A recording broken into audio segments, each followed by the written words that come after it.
Assalamualaikum warahmatullahi wabarakatuh. Perkenalkan, nama saya Alif Mukrisabili dengan NIM 241010502750. Di sini saya akan mempresentasikan tugas pengantar analis dengan pembahasan materi pengertian, yaitu pengertian rasio, kelebihan dan kelemahan rasio, indikator dan pengertiannya, rumus indikator dari rasio.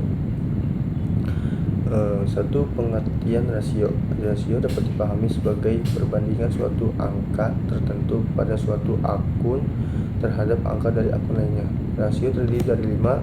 Satu, rasio likuiditas, yaitu rasio yang mengukur kemampuan perusahaan dalam memenuhi kewajiban jangka pendeknya. 2, rasio aktivitas, yaitu rasio yang mengukur sejauh mana efektivitas penggunaan aset dengan melihat tingkat aktivitas aset. 3, rasio solvabilitas, yaitu rasio yang mengukur sejauh mana kemampuan perusahaan memenuhi kewajiban jangka panjangnya. 4, rasio profitabilitas, yaitu rasio yang melihat kemampuan perusahaan dalam menghasilkan laba. 5, rasio pasar, yaitu rasio yang melihat perkembangan nilai perusahaan relatif terhadap nilai buku perusahaan. 2, kelebihan dan kelemahan masing-masing rasio. 1, rasio likuiditas mempunyai kelebihan, yaitu 1, mengukur kemampuan perusahaan untuk memenuhi kewajiban jangka pendek. 2, membantu dalam analisis kesehatan finansial jangka pendek. Kelemahannya: 1, tidak mempertimbangkan profitabilitas atau efisiensi operasional. 2, bisa menyesatkan jika perusahaan memiliki aset lancar yang tidak likuid. Rasio solvabilitas, kelebihannya: 1, mengukur kemampuan perusahaan untuk memenuhi kewajiban jangka panjang. 2, berguna untuk menilai risiko kebangkrutan. Kelemahannya: 1, tidak menunjukkan likuiditas jangka pendek. 2, rasio yang tinggi bisa menandakan terlalu banyak utang. Rasio aktivitas, kelebihannya yaitu 1, mengukur seberapa efisien perusahaan menggunakan asetnya. 2, dapat membantu dan mengidentifikasi area perbaikan.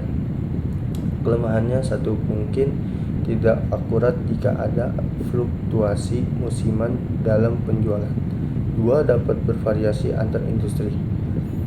Rasio profitabilitas, kelebihannya yaitu 1, menunjukkan kemampuan perusahaan untuk menghasilkan laba. 2, membantu dalam mengevaluasi efisiensi operasional. Kelemahannya yaitu 1, tidak memperhitungkan risiko dan fluktuasi pasar. 2, dapat dipengaruhi oleh kebijakan akuntansi yang berbeda. Rasio pasar, kelebihannya: rasio pasar dapat membantu investor dalam menentukan kesehatan keuangan suatu perusahaan. Apakah perusahaan tersebut dinilai wajar oleh investor, dan bagaimana perusahaan tersebut bersaing dengan perusahaan-perusahaan sejenisnya.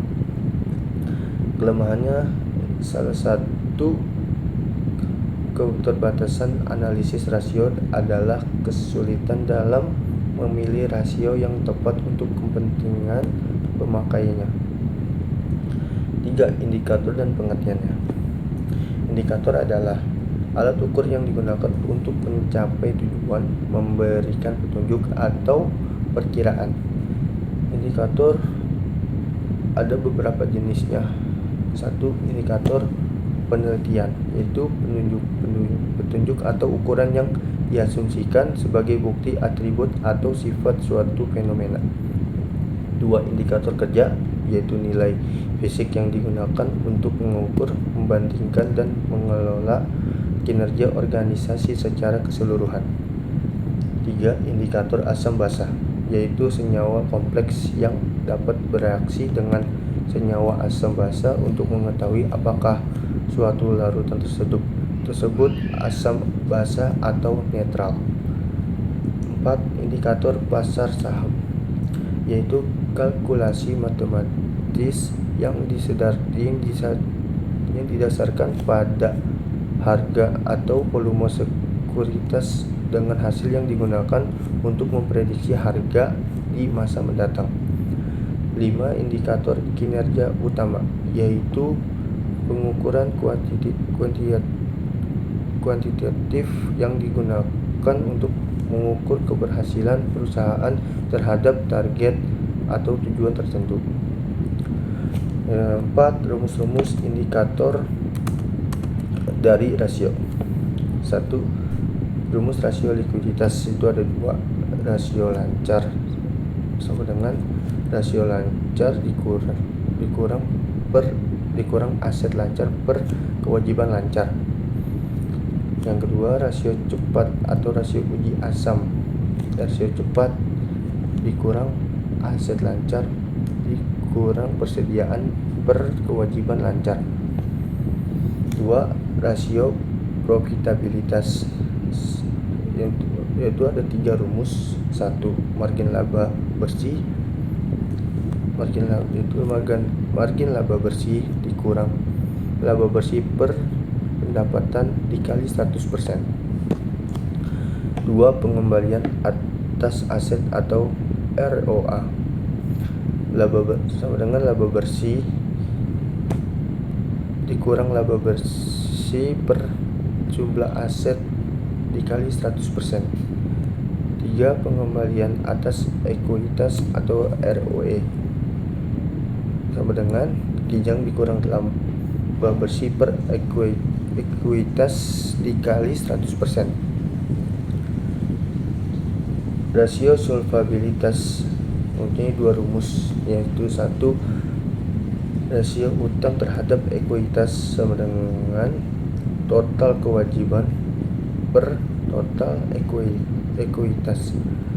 2. Rasio utang sama dengan rasio utang dikurang total kewajiban per jumlah aset. 4. Rasio aktivitas terbagi 2 rumus. 1. Total perputaran aset sama dengan pendapatan per jumlah aset.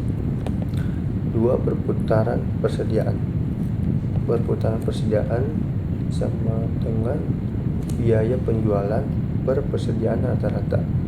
Sekian dari presentasi saya. Apabila ada kesalahan mohon maaf. Sekian, terima kasih. Wassalamualaikum warahmatullahi wabarakatuh.